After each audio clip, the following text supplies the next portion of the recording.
Alors, en direct de ce congrès éco à Vienne, je suis à côté du professeur David Lahari du CHU de Bordeaux.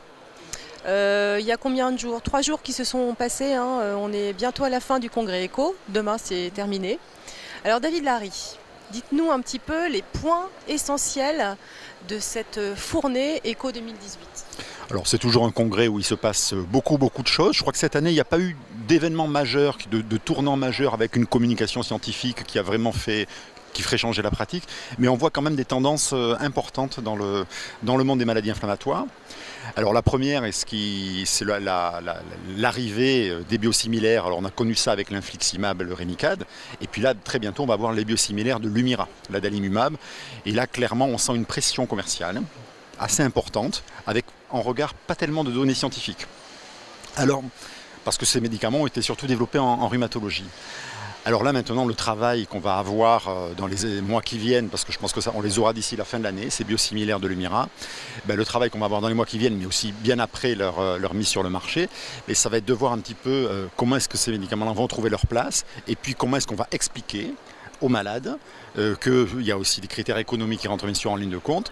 On sera susceptible de prescrire un autre adalimumab que l'Humira, ou alors de switcher de l'Humira vers les biosimilaires. Donc là vraiment, c'est un petit peu la même problématique qu'avec le Remicade, si ce n'est que ce sont des médicaments sous-cutanés, que les malades se font à domicile, qui sont donnés par un pharmacien. Donc là, clairement, il va falloir qu'il y ait beaucoup d'efforts sur l'éducation et la connaissance pour que les patients adhèrent au développement et à l'essor des biosimilaires de l'Humira, qui pour des raisons économiques vont nous être imposés par les autorités.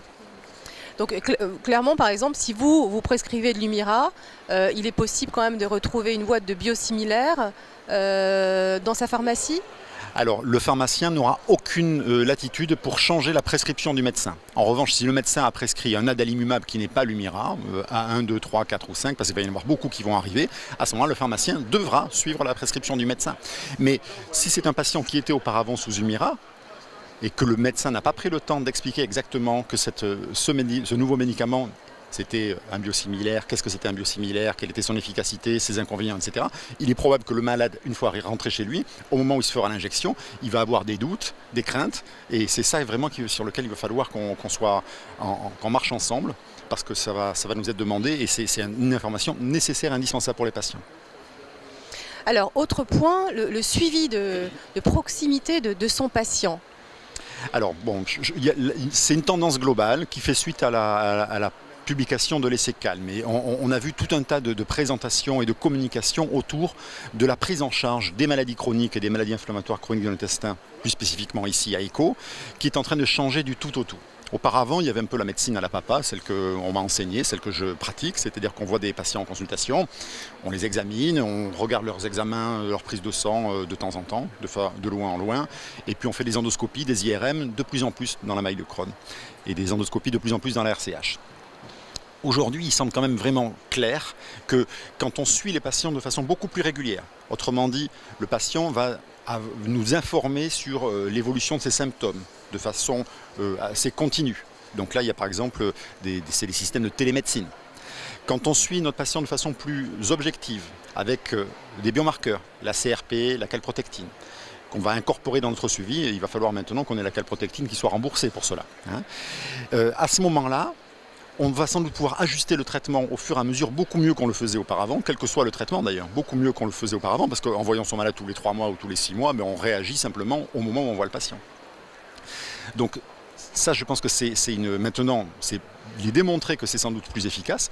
Toute la question, c'est que ça va remettre complètement en cause l'exercice médical dans le monde des MICI et des maladies chroniques, parce que on va plus se baser non plus sur des consultations, on va avoir des informations qui vont arriver en continu, qui vont venir des patients, qui vont venir des laboratoires, qui vont venir des dosages de CRP et de calprotectine, et sur lesquels il va falloir qu'on réponde. Donc si on voit un petit peu moins les malades en consultation, on va se retrouver de plus en plus à recevoir des emails et à répondre devant un ordinateur à des situations cliniques pour justement ajuster le traitement au fur et à mesure. Et ça, clairement, je ne crois pas que la structure des hôpitaux français, moi je parle de l'hôpital des CHU parce que c'est ce que je connais, mais je ne crois pas que cette structure-là, aujourd'hui, ait la réactivité pour pouvoir affronter ce nouveau défi. Donc il va falloir qu'on change. Et ça a d'ailleurs été annoncé par la ministre dans son projet là, la discussion préalable au projet de loi qu'elle devrait proposer dans quelques mois, justement incorporer la télémédecine et la prise en compte des maladies chroniques qui doit changer. Donc finalement, c'est pour plus d'efficacité, mais il est quand même prouvé aujourd'hui qu'il y a deux choses. La première, c'est que le malade va mieux si on le suit de façon de proximité, donc c'est-à-dire en dehors de la consultation, avec tout ce que vous dites sur les biomarqueurs. Et ensuite, c'est mieux aussi pour la régulation des malades, ce que vous disiez aussi, c'est-à-dire les malades les plus sévères peuvent être vus en consultation et ceux qui vont bien en téléconsultation. Mais voilà, le problème, la difficulté de ces maladies chroniques, c'est qu'il y a tout un tas de malades qui vont finalement très très bien, où les consultations sont relativement simples. Et de ce fait, étant donné que le nombre de malades ne fait qu'augmenter, et puis en plus ces malades sont souvent dans des centres experts, on se retrouve avec des délais de consultation qui sont parfois très lointains pour des malades qui devraient être vus rapidement. Et alors ça crée vraiment des situations de tension, parfois de blocage. Et je pense qu'on doit pouvoir justement modifier les choses de telle façon à être plus disponible pour les malades qu'il faut voir vite, pour lesquels il faut ajuster le traitement, voire les hospitaliser, et suivre de façon moins classique, mais tout aussi rapprochée, voire mieux, avec les biomarqueurs et la télémédecine, les patients qui vont globalement bien. Bon, écoutez, l'avenir nous le dira. Merci beaucoup. On y croit, on y travaille. Merci.